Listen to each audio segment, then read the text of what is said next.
Oh right. Oh yeah, so the top, before it collapsed, it tilted, and the weight of it sort of... I think we'll leave that for now, Charlie. I'll have to give you a ring back later, because... okay, mate. Right. Bye, bye, bye, bye, bye, bye, bye, bye. Say that, bye, bye. Sorry about that. Phone to me mate, Charlie. Story time. With me, Dan, and Mason. He's a good boy, just nodding off, waiting for his story. Tonight's story is If a Peacock Finds a Pot Leaf, written by Morgan Carmen, illustrated by Geneva Carmen. One day, Peter the Peacock was feeling a little sad, so he decided to take a walk. But today was different, because as he was going for his walk, he discovered a strange leaf in his path and wondered what it was. He scooped it up in his beak and carried it off with him to see his friend Benjamin Beaver. He walked up to Benjamin Beaver and asked what the unusual leaf he'd found was. Benjamin told him it was known as a pot leaf, and it was a very useful medicinal plant that he himself in fact used to help with his chronic pain from working so hard on his dam. He also told Peter of how he used the pot leaf to build the dam instead of cutting down trees, and it was helping save the other animals' environment. "There are so many uses," Benjamin assured Peter. "Ask anyone, you'll see." Peter thanked Benjamin for the information and headed down the path, hoping to find more information about the pot leaf. After he passed the river, Peter came across an old owl sitting on a branch with a small white stick hanging out of her beak. She told him her name was Ophelia, and that she had glaucoma, which hurt her eyes and made it hard to catch food at night. Then she explained that rolled in the stick was a pot leaf. "I'm so thankful now that I have the pot leaf. I don't know where I would be without it," Ophelia admitted. Peter said goodbye and continued on his path. Soon enough, along came a spider that dropped down from her web. "All right, darling, my name's Scarlet.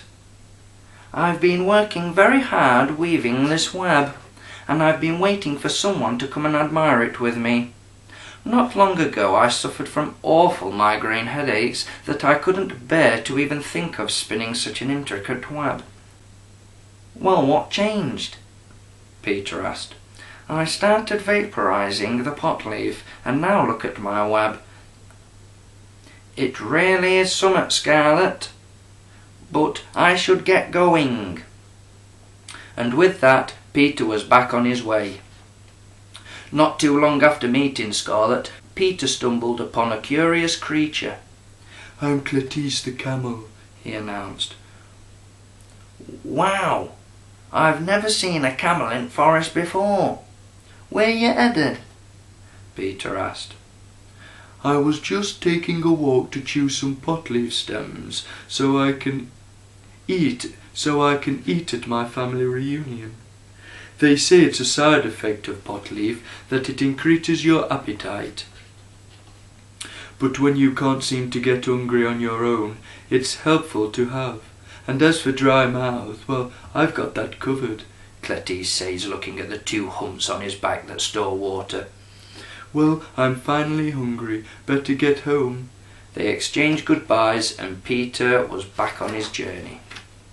Peter came across a clearing right before his house and decided to stop at the rhino ranch he had passed many times.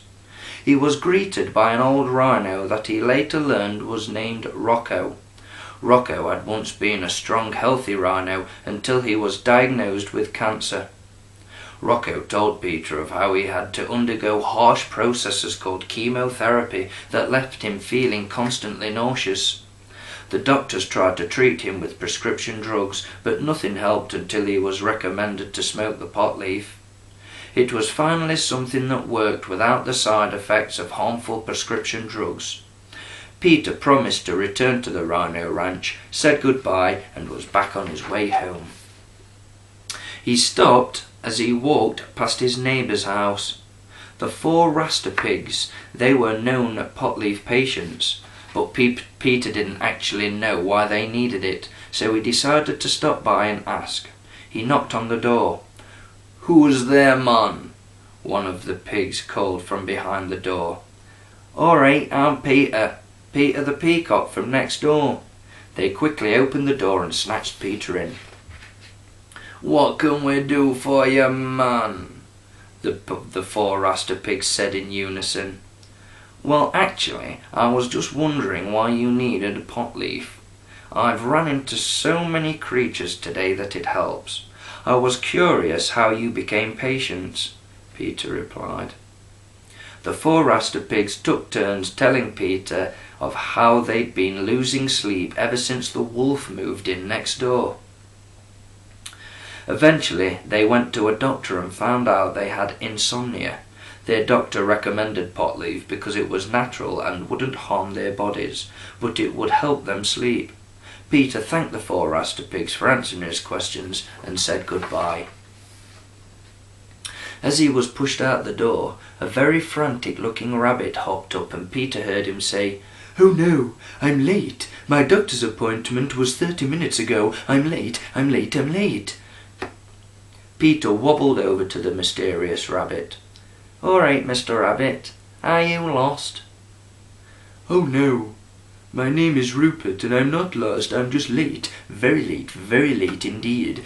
I'm on my way to get my pot leaf license to help with my anxiety."